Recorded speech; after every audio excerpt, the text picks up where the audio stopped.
Word বা শব্দ বলতে আমরা কি বুঝি? ওয়ার্ড বা শব্দ হলো ভাষার ক্ষুদ্রতম অর্থবহ একক, যা উচ্চারণ বা লেখা যায় এবং কোনো অর্থ প্রকাশ করে। এক বা একাধিক বর্ণ মিলে একটি ওয়ার্ড বা শব্দ তৈরি হয়।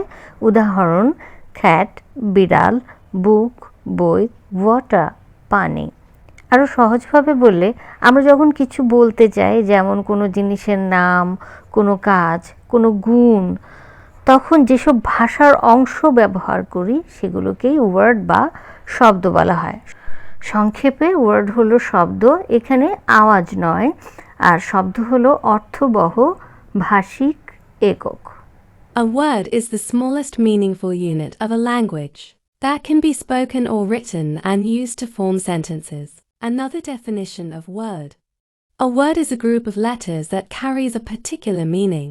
Examples: book, pen, run, beautiful, etc.